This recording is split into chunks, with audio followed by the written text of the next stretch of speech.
그거 아세요? 한번 카레 여왕을 드셔본 분들은 꼭 다시 카레 여왕을 찾습니다.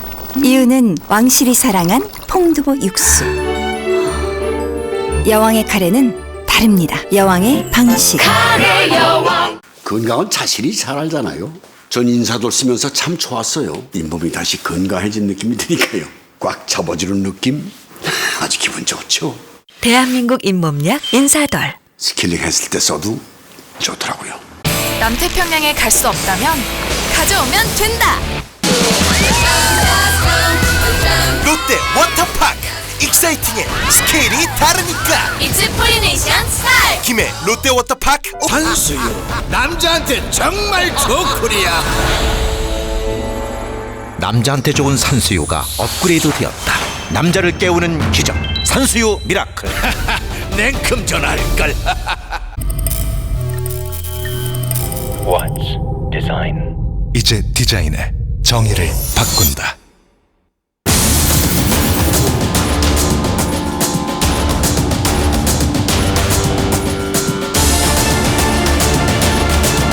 당신이 지켜봐야 할 K의 모든 움직임.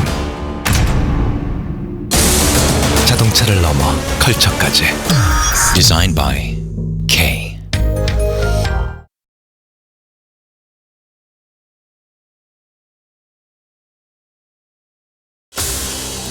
임플란트도 건강보험 시대.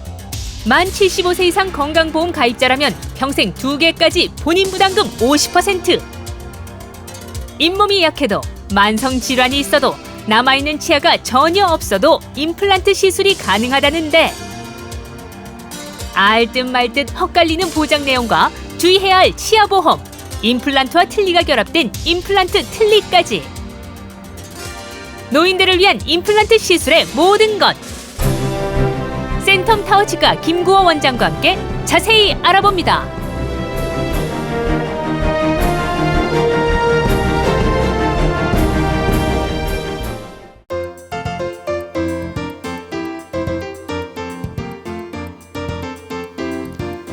안녕하십니까 여러분, 안방명의 공개 클리닉 웰입니다. 저희가 지난주에 예고해 드린 대로 오늘 여자 진행자가 새롭게 인사를 해주셨습니다. 바로 이하윤 아나운서, 반갑습니다. 네, 반갑습니다. 환영합니다. 반갑습니다. 우리 시청자 여러분께 각오 한마디, 인사 한마디 하시죠. 네, 오늘부터 새롭게 공개 클리닉 웰을 진행하게 된 이하윤입니다. KNN을 대표하는 공개 클리닉 웰이라는 프로그램, 2명의 명 MC와 함께하게 돼서 정말 기쁘게 생각을 하고요. 앞으로 토요일 아침 여러분들의 건강을 책임질 수 있도록 열심히 하겠습니다. 뭔가 좀 똑 부러진다. 뭔가 발음도 그렇고 똑 부러지네. 반갑습니다. 환영의 박수. 안녕하세요. 너무 긴장을 해서 똑 부러질 수도 있어요. 근데 긴장 많이 하셔야 될 거예요. 우리가 이렇게 순해 보여도 방송들하고 또 달라지거든요. 잘 그런데 부탁드립니다. 이 프로그램은 젊으신 분들도 많이 보시는데 이 여기저기 아프시기 시작하는 나이쯤에 특히 많이 보시는 프로그램이에요. 네. 특히 이제 어르신들한테 예쁨 많이 받아야 되는 그런 프로그램이기 때문에 특히 오늘 이 프로그램은 굉장히 중요하게 되겠습니다. 네, 왜냐 그러면 많은 분들이 관심을 갖고 계실 겁니다. 지난 7월 1일부터 정말 희소식이 날아들었죠. 만 75세 이상 임플란트 건강보험이 적용된다. 와, 이거는 진짜 너무나 진작 시작됐어야 되는 건데 좀 늦지 않은 감이 있습니다만, 자, 그래서 오늘 어르신들에 대한 임플란트 시술에 대해서 알아보겠는데요. 묻지도 따지지도 않고 이분께 여쭤보면 명쾌한 답이 나올 겁니다. 자, 오늘의 명의 센텀 타워 치과 김구호 원장님 오셨습니다. 반갑습니다, 원장님. 반갑습니다. 그동안 잘 계셨습니까, 원장님? 예. 그 짧은 시기입니다만 좀 바쁘셨을 것 같아요. 7월 1일부터 지금까지는. 그렇다고 볼 수 있습니다. 아마 많은 분들께서 문의도 하시고 전화도 오시고 또 직접 방문하시면서 여쭤보실 것 같은데 어떤 질문을 많이 하십니까, 가장? 예, 우리나라에서 세계 최초로 유일하게 올 7월 1일부터 75세 이상의 어르신들에게 임플란트 보험이 적용되기 시작했죠.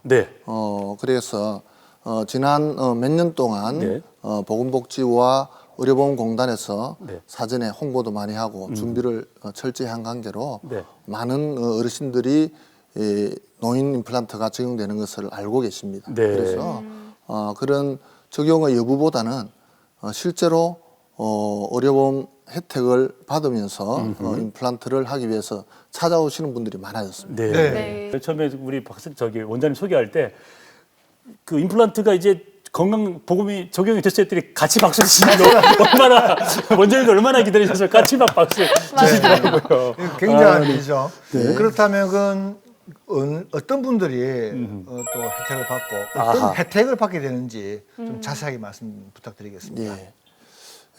우리나라의 건강보험에 가입한 어르신들 중에서 75세 이상이 되는 모든 분들 만 75세죠? 그렇죠. 만 75세 이상이 되는 분들이면 누구에게나 평생 2개까지는 의료보험의 혜택을 적용받게 됩니다.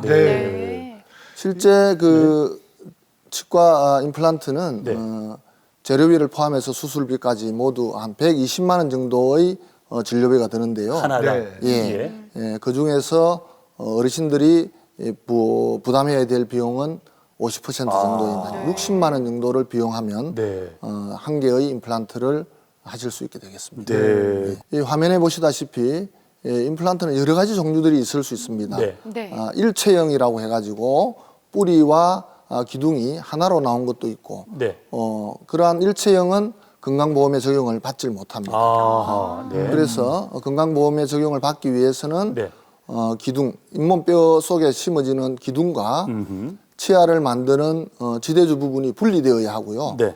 이러한 분리형만 보험이 가능하고 그 위에 만들어지는 보철은 포셀린과 금속으로 결합된 PFM이라는 그런 크라운만 보험 적용이 가능하게 되겠습니다. 그렇군요. 이게 전 세계적으로 어디 다른 나라도 적용이 됩니까? 우리나라에서만 시행하는 겁니다. 그렇습니다. 지금 전 세계에서 치과 임플란트를 의료보험으로 적용해 주는 나라는 저희 나라가 유일합니다. 근데 더 기분 좋은 소식 알려드릴까요? 내년 2015년 7월에는 만 70세 이상 그리고 그 이후 2016년 7월에는 만 65세 이상까지 확대된다는데 맞습니까? 저도 그렇습니다. 저도 곧 해당이 돼요. 야, 이건 진짜 치아가 건강해야 그죠? 삶의 행복을 맛볼 수가 있는데 잘 알겠습니다. 그런데 그렇게 말씀하시는 걸 들으니까요. 지금 약간 나이가 애매하신 분들이 있잖아요. 73살, 74살, 75살이신 분들은 1, 2년 기다리실까 봐 걱정이 되기도 하거든요. 근데 혹시 이렇게 어금니나 앞니 말고는 임플란트 적용이 안 되는지도 궁금해요. 그 치아가 하나도 없는 그런 경우, 틀니를 해야 되는 경우나 그런 경우에는 그런 경우에 하는 임플란트는 안타깝게도 아직 이 보험 적용을 받을 수 없습니다. 그래서 어금니 쪽의 적용이 기본이 되고요. 앞니 부분은 어금니 쪽에 임플란트를 심을 수 없다고 판단될 때에만 한정해서 보험 적용을 해주는 것으로 그렇게 되어 있습니다. 우리가 이 사진을 보면서 이 사진의 환자는 77세의 여성 환자분인데요. 오른쪽 위에 3개, 오른쪽 아래에 2개 임플란트를 하루에 전체 5개 임플란트를 동시에 시행한 환자입니다. 75세 이상의 어르신들에게 평생 2개의 임플란트만 보험 적용이 되기 때문에 아래쪽 2개는 의료보험 혜택을 받으신 것이고 위쪽 3개는 전액 본인 부담으로 임플란트 진료를 받으신 환자가 되겠습니다. 그렇군요. 자, 이렇게 이제 그 만 75세 이상이 되면 임플란트 적용 보험을 받으실 수가 있고 이제 어금니에 한해서 받으실 수가 있는데 어금니가 안 된다 할 때는 앞니도 가능하다. 근데 평생 2개까지 가능하다. 이 정도 정리하면 되겠습니까? 그렇습니다. 알겠습니다. 정확합니다. 자, 근데 잇몸이 약해가지고 못하는 경우도 있을 수가 있고요. 뭐 치주에 관련된 문제가 있을 수도 있고 이런데 임플란트 심고 틀니를 연결하는 경우도 있지 않습니까? 그렇습니다. 이제 나이 드신 분은 워낙 틀니를 많이 하시니까 이런 부분도 보험이 혹시 적용이 가능한가요? 임플란트 진료를 할 때 뼈를 보강해야 되는, 뼈 이식을 해야 되는 경우가 있을 수 있는데요. 뼈 이식을 하는 부분은 아직 의료보험 혜택을 받으실 수가 없고 전액 본인 부담으로 진료를 받으셔야 되고 임플란트를 하고 틀니를 연결하는 경우에도 안타깝게 아직 보험 적용을 받으실 수가 없습니다. 우리나라에는 75세의 어르신들에게는 치아가 하나도 없는 경우에는 틀니를 의료보험으로 치료해드리기 때문에 우선 틀니 치료를 권장해드려야 되겠습니다. 그것 또한 굉장한 혜택이 아니겠습니까? 잘 알겠습니다. 그런데 원장님, 요즘은 많은 분들이 개인적으로 사보험, 치아 사보험을 많이 많이 드시죠? 드시죠. 예, 네. 예. 그거 좀 짚고 넘어가 주시죠. 그런데 실제로 환자분들이 그런 그 사보험의 혜택을 받기 위해서 치료 확인서라든지 차트 사본이라든지 이런 영수증들을 저희들에게 청구하기도 하는데요. 네. 실제로 그분들이 가져오는 보험 약관을 이렇게 살펴보면 보험의 혜택을 못 받는 그런 경우들이 많이 있습니다. 네. 약관에 보면 발치를 보험 드신 6개월 이후라든지 네. 12개월 이후 네. 이렇게 시간을 이렇게 정확히 한정시켜 놓고 있기 때문에 네. 그런 부분들을 잘 확인하는 것이 중요하겠습니다. 네. 그리고 최근에는 그 인내의 치료 같은 경우에도 중치가 있는 경우에 보험 적용을 하게 되는데요. 네. 이런 인내이들도 대부분은 금 인내에 한정을 하고 있는 것 같습니다. 네. 그러나 요즘은 금 인내이는 금색이 치아에 이렇게 뚜렷이 잘 표시나기 때문에 네.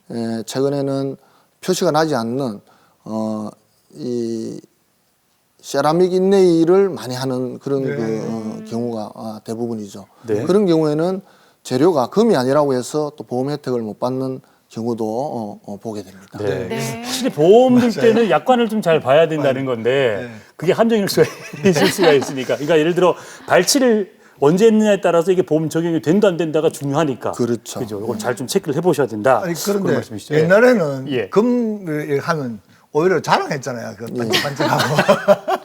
예. 아닌가요? 다른 세대를 살고 그렇게 있는. 됐죠. 그러나 최근에 나온 세라믹은 이 금보다도 더 우수한 물리적 성질을 가지고 있는 부분들도 있습니다. 네. 치아와 접착력이 더 우수하고 네. 또 치아 색깔과 동일하기 때문에 치료한 표시도 나지 않고 해서 네. 이제는 더 이상 금 인레이를 고집하는 시대는 지난 것 같습니다. 예전에 그게 한번 이슈가 되기도 했었죠. 사극을 하는데 네. 시대가 고려 시대 이런데요. 아, 본것 어떤 장군이 같아요. 있었는데 예. 금리야. 그거 안 되는 거죠. 얼마나 넌센스입니까? 예. 네. 근데 사실 이게 비용도 비용이지만요. 그 씹는 즐거움을 더 원하는 그런 간절함이 더 클 것 같아요. 오, 네. 그렇죠. 네. 네. 근데 이 수술하는 게 굉장히 신체에 무리가 많이 갈 것 같거든요. 어르신들께서 이 고통을 견디실 수가 있을지 좀 걱정이 됩니다. 사실 큰 수술이긴 하잖아, 네. 않습니까? 예, 우리나라는 워낙 잘하니까, 예, 잘하니까 그게 크게 문제가 되지 않는데, 네. 우리 기계도 오래 사용하면 고장이 나고 탈이 나듯이요. 네. 우리 이 인간도 네. 수명이 이렇게 연장되고 나이가 드실수록 여러 가지 질환들을 앓게 되는 것이 사실입니다. 네네. 그 중에서도 우리 70세 이상의 이제 어르신들이 주로 앓게 되는 성인병으로는 고혈압이라든지 당뇨라든지 맞습니다. 또 심혈관계 질환이라든지 이런 네네. 것들이 있죠. 이런 분들은 우선 그 임플란트 치료를 받기 위해서는 먼저 주치의에게 내과적 치료를 정확하게 받는 것이 가장 중요하겠습니다. 네네. 그렇게 해서 자기가 가지고 있는 이런 성인병들이 잘 조절되고 치료가 되었다고 보면 네. 그런 경우에는 어려운 뼈이식을 하는 그런 임플란트 치료까지도 잘 할 수가 있게 되겠습니다. 네네. 예전에는 나이가 드시면 뭐 치과 치료도 좀 이렇게 피하기도 하시고 그렇죠. 네. 특히 임플란트는 좀 이렇게 사용하시는 경우들이 많았지만 네. 최근에는 70세 이상의 어르신들께서도 삶의 질에 그런 부분들을 위해서 임플란트를 선택하는 경우가 아주 많아지고 있는 것이 사실입니다. 네. 이제 임플란트 얘기를 하면 네. 이제 어르신들이 가장 두려워하시는 게 이게 좀 수술 자체가 크고 물론 지금 보험이 되긴 합니다만 이건 또 나이가 일정 이상 돼야 되는 거고 네. 하고 나서 아프지 않을까 생각도 들고 여러 가지 부작용이 들어서 망설이거든요. 어떻습니까? 예. 사실 그 임플란트 진료에 대해서는 많은 분들이 걱정을 하는 것이 사실입니다. 네. 그렇게 해서 또 자기 치아가 아무리 나빠도 자기 치아가 좋을 것이라고 네. 그런 오해를 하는 분들도 계시죠. 그렇죠. 그렇게 해서 치아를 발치하지 말고 아무리 뭐 못 써도 좋으니까 계속 치료를 원하는 그런 어르신들도 계십니다. 제가 그러다가 원장님 찾아가지 않습니까? 참다 같이 그 나중에 그 얘기 좀 드리고. 예, 그러죠. 그래서 실제로 우리가 75세의 노인분 중에서 그런 환자분들을 만나면 저희들이 강제로 그 일을 뭐 발치할 수는 없는 것이 그렇죠. 사실입니다. 네. 그러면 원하시는 대로 저희가 1년에 10번이건 20번이건 이렇게 치료를 해드릴 수밖에 없는데요. 네.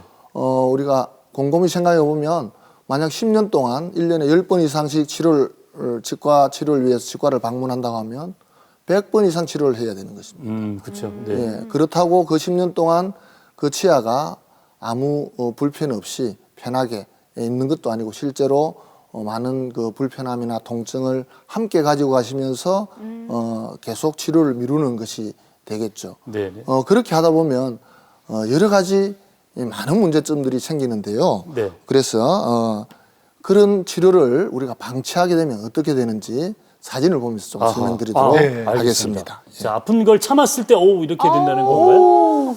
그렇죠. 네. 저 왼쪽 위에 사진을 보면 충치 치료를 제때 하지 않고 방치하여서 모든 치아들을 충치로 인해서 다 뽑을 수밖에 없는 경우가 되겠습니다. 네. 그리고 오른쪽 위에 사진을 보면 발치한 경우에 치료를 하지 않고 오래 방치를 하다 보니 치아들이 앞쪽으로 또는 뒤쪽으로 이렇게 기울어져서 일반 보철을 하기도 힘들고 또 그 자리에는 잇몸뼈의 폭도 굉장히 많이 줄어들어서 임플란트를 하기도 곤란하고 틀니를 하거나 일반 보철을 하기도 어렵게 되겠습니다. 네. 아래쪽 양쪽 두 개의 사진은 풍치 치료를 잇몸의 염증 치료를 조기 하지 않고 방치한 결과로 모두 치아가 흔들리게 될 정도로 잇몸뼈가 녹아서 모든 치아를 다 발치한 그런 환자가 되겠습니다. 그 사진 보셨는데 이 제대로 씹지 못하셨을 거예요. 굉장히 서러움도 많으셨을 것 같은데 이 수술, 임플란트 시술 받기는 사실 힘들지만은 시술 받고 나서 그 씹을 수 있을 때에 얼마나 그 어르신들께서 기뻐하시겠어요. 그 반응은 어떻습니까? 자랑 좀 하셔도 됩니다. 이제 한마디로 이루 말할 수가 없죠. 말로 표현하기는 힘든 그런 그 즐거움, 삶의 기쁨, 얼굴이 달라지십니다. 치료받으신 분들이 제대로 씹게 되면 우선 잘 씹는 것으로 인한 건강의 회복 뿐만 아니라 자신감의 회복 또 실제 그렇게 되기 때문에 우리 안면 근육이나 이런 것들이 아주 자연스러워지면서 기분 또한 좋아지시니까 치료 후 한 1, 2개월이 지나면 몇 년은 젊어 보이실 정도로 너무너무 좋아하시게 되죠. 그런데 꼭 임플란트를 해야 되는 건지 좀 궁금하긴 하거든요. 뭐 브릿지라는 것도 있고 아까 말씀하셨던 틀니라는 것도 있는데 이 세 가지를 좀 비교해 주시면 좋을 것 같아요. 공부 많이 해왔어요, 우리 하연 씨가. 예전에 임플란트 진료가 없었을 때는 치아가 빠지면 우선 양쪽에 건강한 치아를 삭제해서 기둥으로 삼아서 브릿지라는 일반 보철 치료를 했죠. 그렇게 하다가 또 치아가 빠지면 양쪽에 걸 기둥이 없게 되면 일부 치아를 또 이용해서 부분 틀니를 하게 되고 그런데 부분 틀니의 단점은 나중에도 자세히 설명드리겠지만 치아 틀니가 이렇게 끄떡이기도 하고 또 자기 치아를 잡고 흔드니까 자기 치아의 수명을 단축시킵니다. 부분 틀니를 오래 쓰다 보면 자연히 부분 틀니가 이렇게 치아를 잡고 있는 치아들이 함께 흔들리면서 빠지기 쉽죠.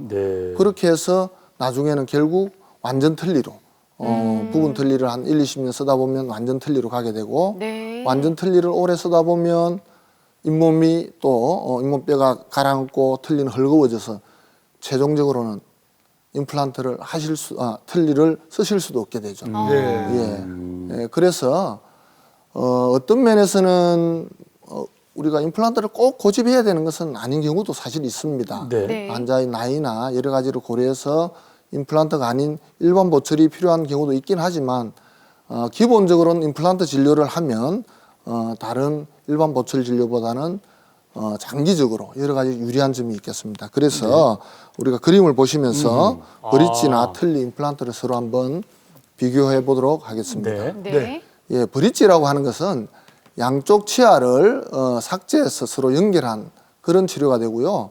틀니는 모든 그 씹는 힘을 잇몸이 이렇게 받아주는, 잇몸에 치아를 얹어두는 그런 치료가 되겠습니다. 네. 임플란트는 빠진 부위에만 인공 매식체를 심어서 인공치아를 만드는 것인데요. 네. 치료 기간은 브릿지는 한 2, 3주, 틀니는 한 달가량, 임플란트는 3 내지 5개월 정도가 네. 걸리게 되겠습니다. 그런데 브릿지와 임플란트는 씹는 저작 기능은 아주 거의 비슷하다고 볼 수 있고요. 틀니는 씹는 저작 기능이 아주 불편할 수밖에 없겠죠. 씹을 때 틀니가 움직인다든지 빠진다든지 할 수 있겠습니다. 브릿지의 수명은 길어야 10년이고요. 틀니는 길어야 5년. 네.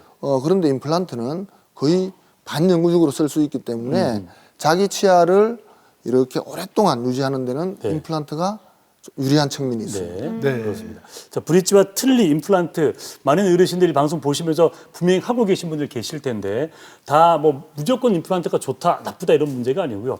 그런 어떤 여러분, 그러니까 어머님, 아버님들의 어떤 상황에 따라서 다 다른 치료법이 있다. 근데 이런 장단점이 있다는 걸 보여드렸고, 특히나 이제 임플란트가 가장 문제가 뭐냐면, 그러니까 그 잇몸, 그 치주 거기에 새로운 그 인공의 뼈를 심는다는 거잖아요. 그렇죠. 네. 근데 이게 그럼 이 턱뼈라는 게 남아있는 턱뼈가 좀 단단해야 가능한데 이게 좀 얇다거나 또 부식이 뭐 좀 쉽게 손상이 된다거나 이러면 할 수가 없지 않습니까? 예, 그렇습니다. 모두에게 임플란트를 할 수 있는 것은 아니고요. 네. 임플란트가 어려운 경우도 있는데 특히 전신질환이 있는 경우. 전신질환. 예, 그 중에서도 항암 진료, 우리가 암 치료를, 항암제 치료를 받은 지 1년이 안 되신 분이나 심장에 스텐트 수술을 받은 지 1년이 안 되신 분들, 그리고 아주 조절이 안 되는 당뇨라든지 여러 가지 이런 대사성 질환이나 성인병들이 조절이 안 되시는 분들은 임플란트를 피하셔야 됩니다. 왜 그렇습니까? 근데 그거는? 네, 그런 분들에게는 우선 항암 치료를 받으신 분들은 임플란트의 치유가 되질 않습니다. 뼈가 붙질 않고요. 또 이런 스텐트 수술을 받으신 분들에게 임플란트 수술을 하게 되면 스텐트 수술을 한 그 심장에 여러 가지 부담을 줘서 위험하기 때문에 수술을 금하는 절대 금기증에 속하게 되겠습니다. 그리고 이런 전신질환 외에도 실제로 환자분들이 치아를 발치하고 오래되었다든지 또는 치료를 너무 오랫동안 방치해서 잇몸뼈가 많이 녹으신 이런 분들에게는 임플란트를 하실 수가 없는데요. 이런 경우에는 잇몸뼈가 많이 모자라는 경우에는 어쨌든 임플란트라고 하는 것은 잇몸뼈에서 모든 지지를 받아야 되기 때문에 예, 튼튼한 잇몸뼈를 만들어야 합니다. 그게 만들어집니까? 예, 그래서 어떻게 우리가 잇몸뼈를 만드는지 사진을 보면서 설명드리겠습니다. 보겠습니다. 예, 요 사진은 수평적 치조골 정대술이라고 되어 있는데요. 이 이야기는 저 송곳니 뒤쪽에 보면 잇몸뼈가 움푹 패여져 있죠. 치아가 발치된 부위에. 그래서 임플란트를 씹어 보니까 임플란트가 잇몸뼈 밖으로 저렇게 노출이 되었습니다. 저런 경우에는 그냥 심으실 수가 없고 잇몸뼈의 두께가 얇기 때문에 잇몸뼈의 두께의 폭을 증가시킨다고 해서 수평적 골 정대술이 되겠습니다. 저렇게 해서 뼈의 두께를 증가시켜서 만든 임플란트를 치조골 정대술 중에서도 수평적 치조골 정대술이라고 합니다. 예, 다음 사진을 보시면 우리가 잇몸뼈가 이렇게 두께가 모자라는 것뿐만 아니라 뼈가 많이 녹아내려서 깊이가 부족한 경우도 있을 수 있습니다. 저런 경우에는 잇몸뼈를 이용해서 자기 뼈나 인공뼈를 이용해서 잇몸뼈의 높이를 이렇게 수직적으로 쉽게 말하면 다시 쌓아 올려서 임플란트를 하시게 되겠습니다. 저렇게 하면 원래 자기가 가지고 있던 치아보다도 어쩌면 더 튼튼한 임플란트를 할 수 있겠습니다. 이렇게 높이를 높이거나 두께를 증가시키는 이런 치조골 정대술을 통해서 뼈가 부족한 분들은 충분히 임플란트를 잘 하실 수 있게 되겠습니다. 굉장히 그 가능성이 넓어졌네요. 그렇습니다. 네. 예전에 초기에는 네. 임플란트가 처음 소개된 1900년대까지만 해도 네. 이러한 치조골 정대술들이 좀 어려운 것으로 네. 그렇게 되어서 그렇게 성공률이 높질 않았지만 네. 최근에는 자가뼈라든지 여러 가지 시술 기법들이 많이 발전해서 이제는 숙달된 이런 전문의를 만나면 네. 얼마든지 뼈가 없는 경우에도 네. 임플란트를 잘 하실 수 있게 되겠습니다. 저 화면 보면서 깜짝 놀란 게 뭐냐면 예전에 저도 이제 사랑니가 좀 크고 누워 있어가지고 네. 이걸 뽑으려니까 누워 있는 거 뽑으려니까 이거 찢어가지고 깨서 뽑는데 맞아요. 그렇죠. 이거 대학병원에서 하라 그러더라고요. 혹시나 이게 여기 혈관이 많고 잘못 건드리면 큰일 나기 때문에. 근데 저 수술은 어금니 수술하고 비교도 안 되는 큰 네. 수술인데 네. 저런 게 막 가능하군요. 이제는. 그렇죠. 네. 대단합니다. 예. 치과 그 기술이 굉장히 많이 발달된 것 같아요. 네. 근데 가뜩이나 이게 임플란트 자체도 시술이 어렵잖아요. 예. 그런데다가 좀 많이 발달됐어도 그런데 이 뼈까지 심으면은 얼마나 오래 걸리죠? 치료 기간이 너무 오래 걸릴 것 치료 같은데. 기간이. 예, 먼저 임플란트 시술 과정을 간단히 설명드리면 그림을 보면 설명드리겠습니다. 네. 잇몸뼈가 좋은 경우에는 임플란트를 먼저 잇몸뼈에 식립하게 심게 되고요. 저 심은 잇몸 뼈 속에 들어간 기둥이 뼈와 붙게 되는 골유착 과정을 거치는데 저것이 기본적으로 3개월에서 한 5개월 정도로 보시면 되겠습니다. 네. 그래서 그 임플란트가 뼈와 잘 붙고 난 뒤에는 지대줄을 임플란트와 연결해서 나중에 보철물을 연결하면 완성이 되는 것인데요. 네. 뼈이식 임플란트를 우리가 한다고 해서 치료 기간이 꼭 오래 걸리는 것은 아닙니다. 네. 요즘에는 뼈이식과 동시에 임플란트를 심기도 하고 그렇게 되면 특히 자가뼈를 쓰는 경우에는 치료 기간이 동일하다고도 볼 수가 있고요. 네. 그러나 너무 잇몸뼈가 이렇게 많이 모자라는 경우에는 뼈 이식을 하고 난 뒤에 네. 나중에 임플란트를 심어야 되기 때문에 네. 그런 경우에는 치료 기간이 3 내지 한 6개월 정도가 더 걸리는 경우도 있다고 볼 수 있습니다. 네. 네. 근데 치료 기간이 3 내지 6개월 걸린다 그래서 3 내지 6개월 동안 매일 가는 건 아니잖아요. 그죠? 그렇습니다. 한번 심어놓고는 예. 3개월 뒤에 오라 그러면 그때 가서 바로 심는 거 아니겠어요? 임플란트 수술은 크게 이제 수술을 하게 되면 수술 부위에 저희들이 봉합을 하게 되는데 봉합살을 이렇게 제거하는 데는 보통 1 내지 2주 만에 제거를 하게 되고 뼈 이식을 하는 경우도 마찬가지입니다. 그렇죠. 뼈 이식을 하는 경우도 뼈 이식을 하고 난 뒤에 봉합살을 제거하게 되는 기간은 1, 2주 네. 지나고 나면 그 뒤엔 치과를 방문할 필요가 없게 됩니다. 네. 예. 그리고 나중에 뼈가 잘 만들어지고 나거나 네. 임플란트가 뼈와 잘 붙고 난 뒤에 다시 방문을 해서 네. 다음 과정의 진료를 진행하면 되겠습니다. 네. 네. 제 친구가 이제 임플란트를 하면 살이 쏙 빠졌어요. 밥을 못 먹어서요. 술도 못 먹지. 잘 됐네요. 그러니까 술도 못 먹지, 군것질 못하니까 살이 쏙 빠졌어. 예. 아니 그나저나 이렇게 뼈를 이식을 하려면 뼈를 어디서 가지고 와야 되는 거잖아요. 그렇지. 네. 어디에 네. 있는 뼈를 갖다가 쓸까요? 예. 중요하군요. 네. 어디에 있는 뼈를 쓸까요, 원장님? 예, 주로 도대체 어디에 있는 뼈를? 우리가 환자 자기 자신에게서 가져오는 뼈를 네. 자가뼈라고 하는데요. 네. 자가뼈는 주로 턱뼈에서 가장 많이 활용을 합니다. 아래 턱뼈에서 네. 많이 활용을 하고요. 그 외에도 윗턱뼈 쪽에서도 일부 활용을 하기도 합니다. 많은 양의 뼈가 필요한 경우에는 우리가 응치뼈, 골반뼈 등에서도 채취를 하기도 하고요.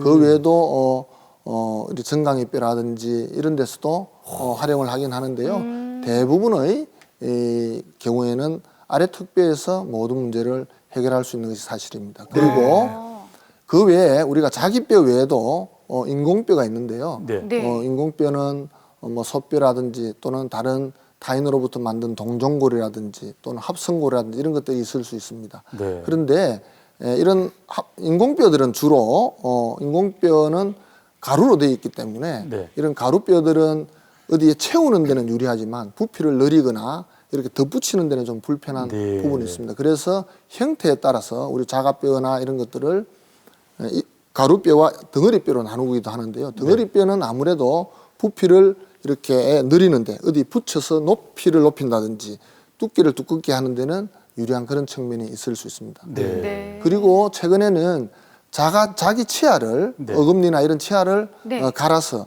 만드는 자가 치아뼈라는 것도 있을 수 있는데요. 네. 자가 치아뼈도 이런 그 채워서 만드는 그런 뼈에는 많이 활용되고 있는 것이 사실입니다. 네. 정말요? 그중에 그러면 그중에 네. 어떤 게 제일 많습니까? 많은 부분이. 예. 저는 자가뼈를 가장 많이 선호하는데요. 자가뼈는 아무래도 환자 자신의 이 몸에서 살아있는 뼈를 채취하는 것이기 때문에 살아있는 뼈이고 네. 그래서 뼈가 훨씬 잘 만들어지죠. 네. 그리고 또한 다른 환자와는 전혀 관계없이 자신의 뼈이기 때문에 교차 감염이 생기지도 않고요. 그리고 또 하나 자가뼈의 특징적인 어떤 장점은 다른 인공뼈들은 임플란트와 이렇게 붙는 정도가 정도를 비교해 보면 자가뼈가 훨씬 월등히 그 좋은 상태로 붙고 네. 또 치료 기간도 짧기 때문에 네. 자가뼈를 활용하면 여러 가지 어려운 경우에도 특히 어려운 경우일수록 자가뼈를 써야 되는 네. 그런 뼈이식 재료입니다. 되게 쏙쏙 들어오게 참 재미있는데 그 뼈뿐만 아니라 피를 이식한다는 그런 얘기도 들었는데요. 이건 어떤 내용인가요? 예, 요즘은 자가혈 이식이라고 해서 자가혈 이식. PRP라고 하는데요. 네네. 우리 자기 피를 원심 분리를 해보면 네. 혈소판들이 농축되는 그런 혈장 성분들이 있습니다. 네네. 혈소판 속에는 굉장히 많은 성장인자들이 있기 때문에 성장인자는 뼈를 이렇게 빨리 만들기도 하고 상처를 낫게 하는데도 촉진하는 그런 인자들이 있기 때문에 그런 것들을 우리 뼈이식 임플란트에 활용하게 되면 여러 가지 장점들을 갖고 있습니다. 그래서 그 사진들을 우리가 한번 보면서 설명드리도록 하겠습니다. 자기 환자의 자신의 피를 체열해서 원심 분리기에 넣고 원심 분리를 하게 되면 오른쪽 위에처럼 혈장 성분 중에서 주로 혈소판들이 농축된 혈장을 우리가 얻을 수 있게 됩니다. 약간 노란색 저거 말씀하시는 그렇죠. 거죠? 예. 저런 그 혈소판이 농축된 혈장을 뼈이식 부위에 넣고 이렇게 봉합을 하게 되면 임플란트 하는 부위에 뼈가 만들어지는 속도도 촉진시키고 상처의 치유도 이렇게 촉진시키는 여러 가지 장점이 있는 그런 시술이 되겠습니다. 네. 잘 알겠습니다. 네, 계속해서 어르신들을 위한 임플란트 시술에 대해서 알아보고 있는데요. 임플란트 시술, 과연 어떻게 해야 되는지, 또 어떤 시술이 올바른지, 혹은 그 임플란트 시술을 하신 분들의 씹는 느낌이라던가 이런 것들을 알아보기 위해서 저희가 시술하신 분들을 미리 만나보고 왔습니다. 화면으로 함께 만나보시죠. 지난 7월 1일부터 75세 이상 건강보험 가입자에 한해 임플란트 시술 비용의 50%를 지원하는 국민건강보험법 시행령 개정이 발표됐다. 12년 전 부분 틀니를 해놓은 구용현 씨 역시 올 1월 임플란트 시술을 결심했다. 한 10년 전부터 이가 조금 약간 불편했는데 그 이후로 뭐 또 한 개씩 두 개씩 이가 빠지다 보니까 많이 불편했죠. 음식도 제대로 못 씹고 심지어는 이 중치 바람에 아파서 고생을 좀 했었어요.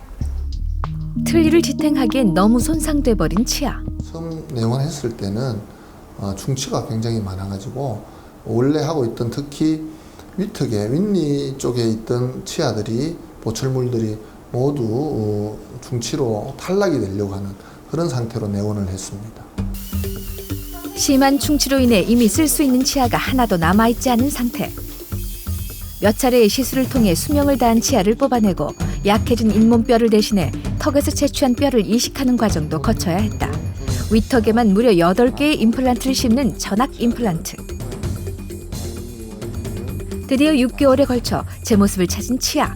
최종 보철이 완성되는 순간이다. 상하게는 치아들이 거의 썰 치아들이 남겨둘 치아가 하나도 없는 그런 상태로 진단을 해서 위턱에 8개의 임플란트를 식립하고 14개의 치아를 만들어준 그런 환자가 되겠습니다.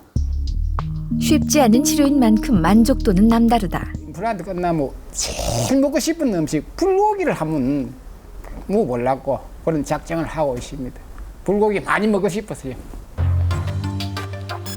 올해 2월 역시 임플란트 시술을 받았다는 김갑선 씨. 이미 10년 전 윗니는 전체 틀니를, 아랫니는 부분 틀니를 해넣었지만 관리가 쉽지 않았다는데 고민 끝에 그녀가 선택한 건 임플란트와 틀니를 결합한 임플란트 틀니. 음식도 먹을 수 없었고 또 대인관계도 할 수도 없었고 내 인생이 뭐 다 되는 것처럼 그런 느낌이잖아. 참 허무한 느낌. 다 내려앉고 나면은 그런 느낌이 듭니다.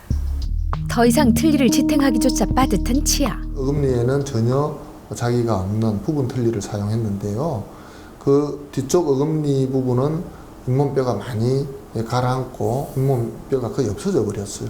우리 엑스레이 보시다시피 앞쪽에 틀니에 걸어두었던 이들이 다 이렇게 못 쓰게 되어서 빠지게 되니까 더 이상 틀니를 잘 쓸 수 없게 된. 양쪽에 2개의 임플란트를 심어 단단히 고정한 후 마치 똑딱 단추처럼 틀니를 끼워 넣는 방식.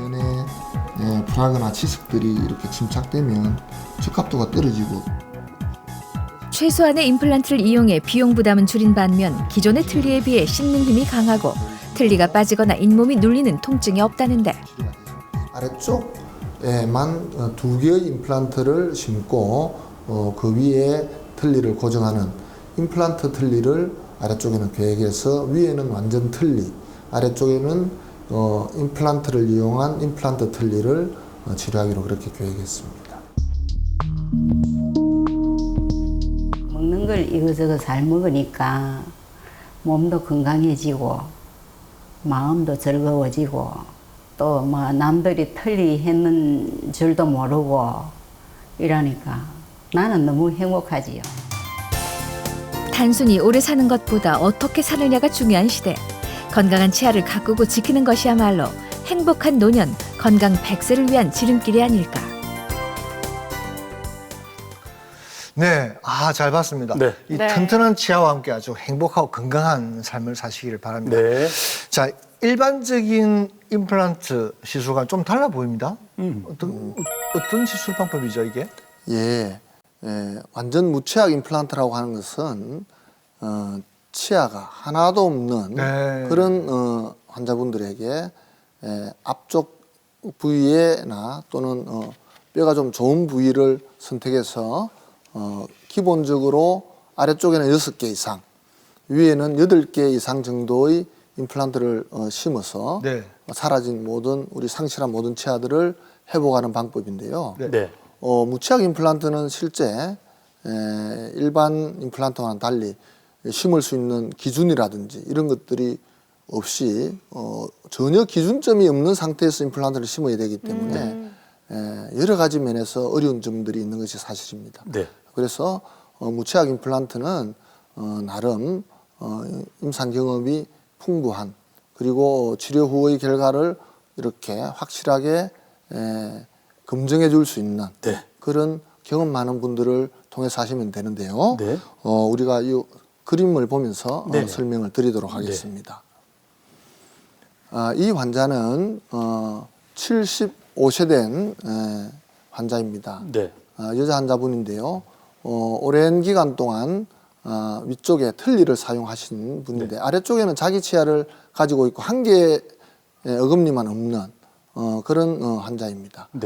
그러다 보니 아래쪽은 자기 치아이고 위에는 자기 치아가 하나도 없이 완전 틀니로 지내다 보니까 점점 잇몸뼈가 가라앉으면서 틀니가 헐거워져서 급기야는 틀니 사용하기가 불편하신 분입니다. 그래서 그런데도 불구하고 이분은 1년 전에 협심증으로 스텐트 수술을 받으신 분이에요. 안 된다고 했잖아요, 임플란트가. 그래서 1년이 지나기를 기다리고 또 주치 선생님과 상의를 해서 임플란트 수술이 크게 무리가 없는 그런 상황이 되었을 때 수술을 하고 물론 수술할 때도 저희들이 많은 주의를 기울이는 것이 사실입니다. 그런데 이분은 그 앞쪽에는 잇몸뼈가 임플란트를 심기에 여러 가지로 열악한 상황이어서 어금니 쪽에 각각 5개씩의 임플란트 기둥을 심고 14개의 치아를 이렇게 만들어준 오른쪽 아래쪽에 보면 오른쪽 아래쪽에는 임플란트 보철을 완성한 사진이 되겠습니다. 네. 이렇게 어금니 쪽에 임플란트를 활용해서 전악 보철을 한 경우가 되겠고. 그러니까 이게 지금 어금니에 5개 가지고 지금 임플란트 하셨고, 근데 앞니 부분은 전체 좌우를 연결해서 브릿지처럼 14개의 치아를 모두 이렇게 만들어준 그런 경우가 되겠습니다. 네. 원장님, 임플란트도 아니고 틀니도 아니고 임플란트 틀니, 이건 뭡니까? 임플란트 틀니? 예, 임플란트 틀니란 임플란트의 장점과 틀니의 장점을 혼용한 그런 치료라고 보시면 되겠습니다. 그림을 보면서 설명드리도록 하겠습니다. 자연 치아가 하나도 없는 경우에 임플란트를 상하계는 4개 이상, 하하계는 아래턱에는 2개 이상의 임플란트를 심어가지고 이러한 임플란트가 턱뼈와 잘 고정이 된 다음 고정되는 시기는 보통 아래턱은 2, 3개월, 윗턱은 3 내지 5개월 정도 이상 경과가 되어야 됩니다. 그리고 나면 그 임플란트 부위에 틀니와 연결되는 특수 연결 그런 그 장치가 있을 수 있습니다. 그런 장치들을 똑딱이 단추처럼 된 것이라든지 자석이라든지 또는 바라든지 이런 것들을 이용해서 임플란트에 틀니를 끼우면 틀니가 전혀 움직이지도 않고 씹는 힘을 잘 견디기도 하고 잇몸뼈가 이렇게 녹지도 않게 만들어주는 그런 치료가 되겠습니다. 네, 그렇군요. 이것도 나온 지가 얼마 안 됩니까? 이것은 오래되었습니다. 오래되었는데 이제 그 연결 장치들이 새로 계속 이렇게 개발되면서 최근에는 임플란트를 심는 개수를 계속 줄여가고 있는데요. 예전에는 이러한 그 임플란트 틀니가 주로 나이 드신 노인분들에게 잇몸뼈가 너무 많이 녹았다든지 치아가 하나도 없는 분들에게만 활용이 되는데 최근에는 중장년층에도 특히 뭐 30, 40대에까지도 치주염이 너무 심해서 모든 치아를 발치하게 되는 경우는 이런 임플란트 틀니를 활용하기도 합니다. 쉽게 말해서 이제 임플란트와 틀니를 합쳐 놓은 건데요. 그렇죠. 그러면 이 합쳐 놓은 것과 임플란트와 또 틀니 세 가지가 있는데 이거 임플란트와 틀니 합쳐 놓은 거하고 어떻게 다르죠? 예, 기존에 우리 임플란트 치료라고 하는 것은 임플란트 기둥 위에 원래 자기 치아 이와 같이 치아를 만들어주는 것이 되겠죠. 그러니까 자기 치아처럼 만드니까 임플란트 틀니보다는 심어야 되는 임플란트의 개수가 좀 많아질 수 있습니다. 전체 치아가 하나도 없는 경우라고 상정해 보면. 그런데 임플란트 틀니를 할 때는 틀니가 움직이지 않도록 이렇게 고정만 해주면 되기 때문에 임플란트 틀니는 아래쪽 같은 데는 2개, 최소 2개, 보통 4개 정도면 충분하고요. 위쪽 같은 경우에는 4개에서 6개의 그 임플란트 기둥만 있으면 거기에 틀니를 고정하기 때문에 심는 개수가 다를 수도 있고 또 잇몸이 많이 사라진 그런 경우에는 기존의 임플란트 보철 치료는 치아 길이가 좀 길어 보일 수 있지만 임플란트 틀니 치료는 틀니를 예쁘게 만들어서 넣기 때문에 또 잇몸뼈가 너무 심하게 이렇게 소실된 경우는 오히려 임플란트 틀니가 더 외관상 심미적으로 유리한 치료가 될 수도 있습니다. 그렇군요. 종합적으로 고려해서 임플란트 했어요. 근데 임플란트 하면 이게 비싼 비용에 그리고 또 시간과 비용을 많이 투자했잖아요. 이게 과연 어느 정도 지속될 것인지 아까 저희가 뭐 반영구적이라고 얘기를 했습니다만 이 부분 설명을 좀 해주시죠. 임플란트의 수명은 반영구적인 것이 사실입니다. 단지 그 전제 조건이 있는데요.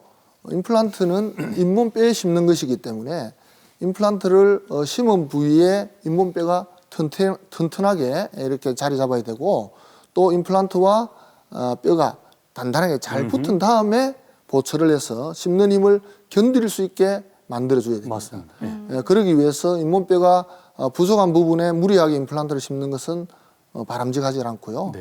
그리고 이렇게 임플란트는 자기 치아와 똑같습니다. 임플란트에도 풍치와 같은 임플란트 주염이 생기기 쉬운데요.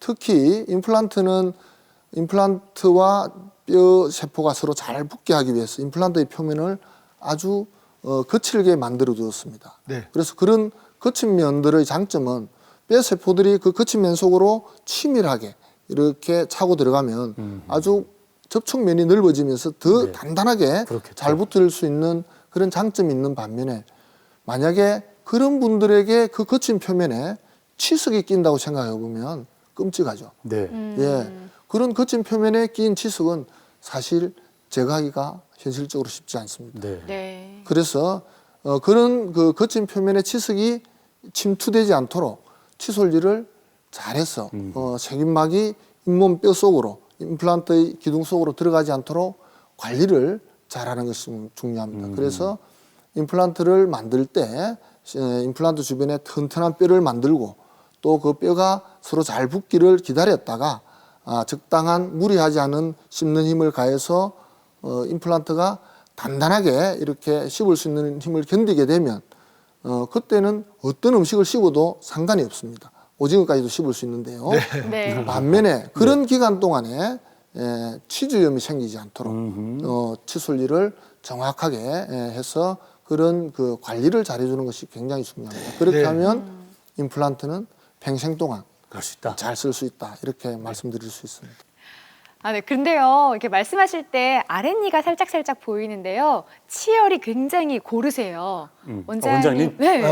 원장님께서는 굉장히 치아 미남이 아닐까라는 생각이 드는데 그 관리 방법이 좀 따로 있으신가요?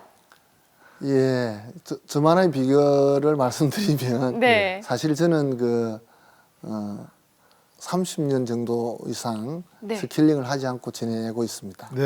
스케일링 하지 않으신다고요? 예. 스케일링을 안 한다고요? 보험 되잖아요. 아니 그 병원에 아니. 병원에 계시고 하면 다 안 해주세요? 병원에 가면 스케일링을 굉장히 권장하던데요. 그렇습니다. 그 일반 인들은 스케일링을 하시는 것이 맞고요. 네. 제가 지금 스케일링을 하지 않는다는 것은 스케일링을 하지 않아도 되기 때문입니다. 왜요? 그만큼 자기 자랑하신 거예요? 제 치아 주변에는 치석이나 이런 플라그들이 끼지 않는다는 이야기죠. 원장님 어떻게 그럴 수 색깔 있죠? 있으시네요. 그래서 그 비결은 딴 게 아니고 칫솔질에 있습니다. 꼼꼼한 칫솔질을 저는 치간 칫솔질도 하고 일반 칫솔질을 아주 꼼꼼하게 하는데요. 사실 저희 이 치과에 오는 많은 환자분들 보면 너무너무 안타까운 경우가 많죠. 칫솔질만 잘했으면 이렇게 치아가 나빠지지는 않았을 텐데라는 그런 분들을 너무 많이 보게 되죠. 그래서 저는 그런 분들에게 꼭 제가 직접 칫솔질을 손수 가르쳐 주기도 하고 그렇게 합니다. 그래서 짤막하게라도 그럼 뭐 포인트만이라도 얘기를 좀 해주시죠. 어떻게 해야 됩니까?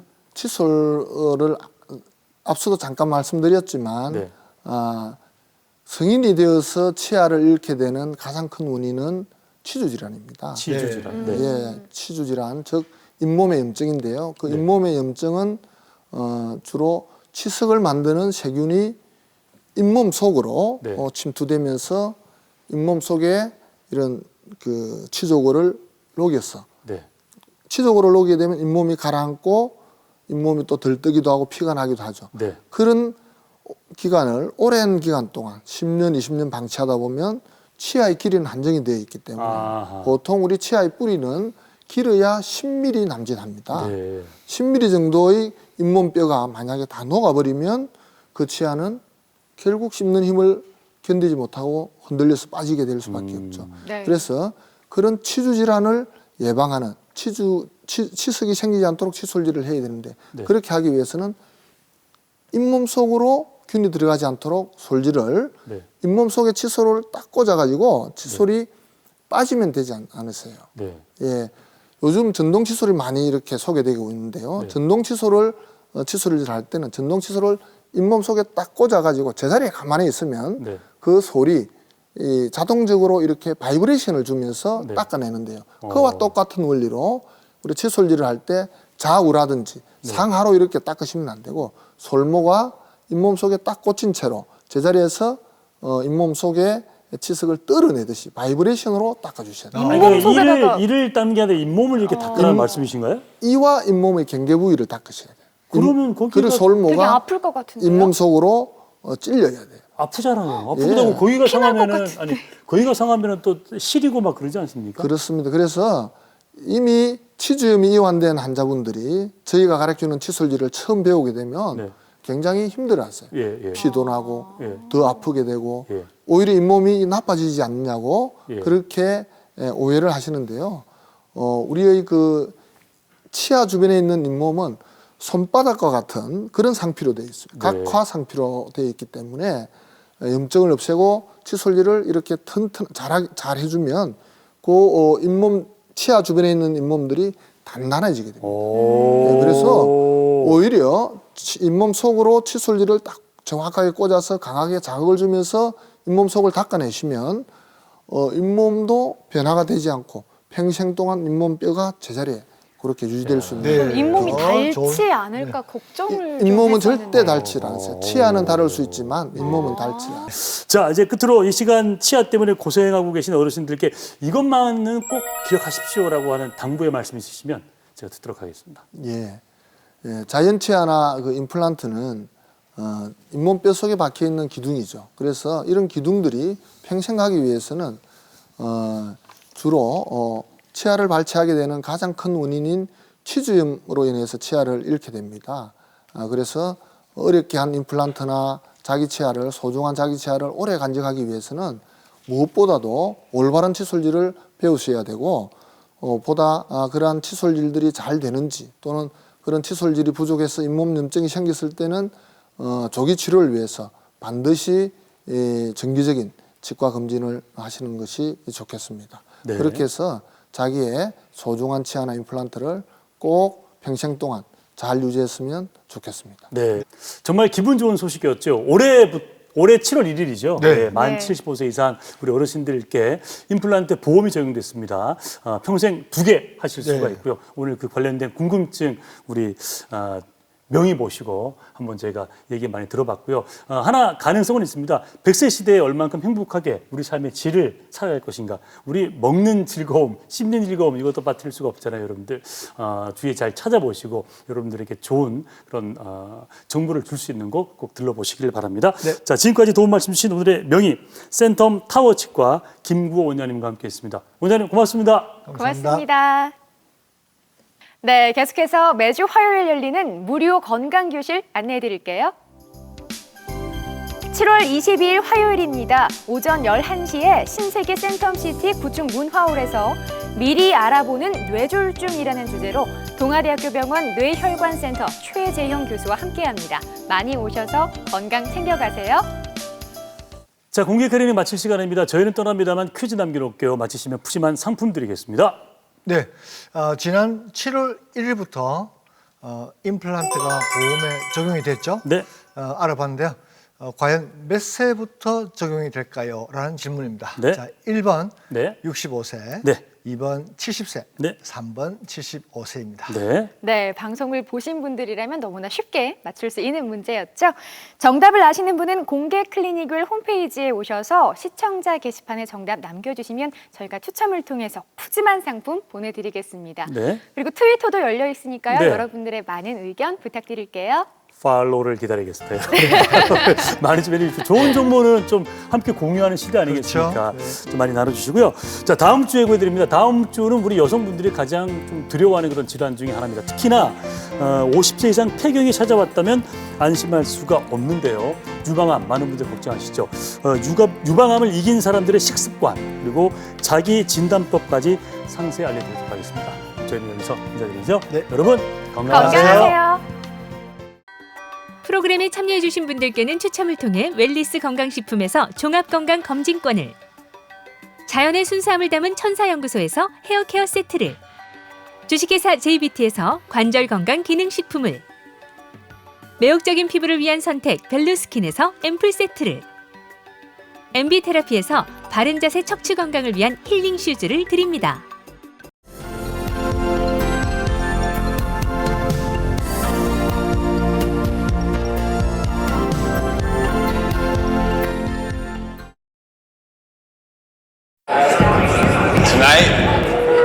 to show you something amazing. With this Galaxy S5 broadband LTE-A. There's nothing here, right? They wanna get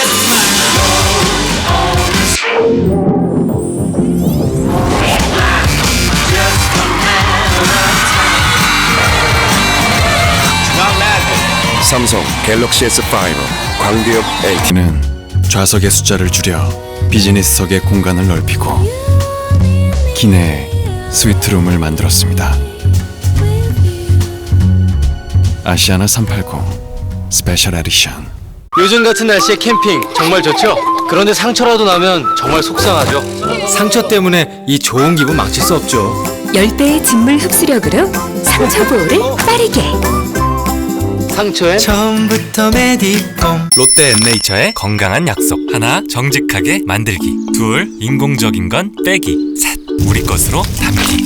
앤네이처가 약속할게요. 그래서 건강하게 맛있다. 겨울왕국이 사라지고 여름왕국이 깨어난다.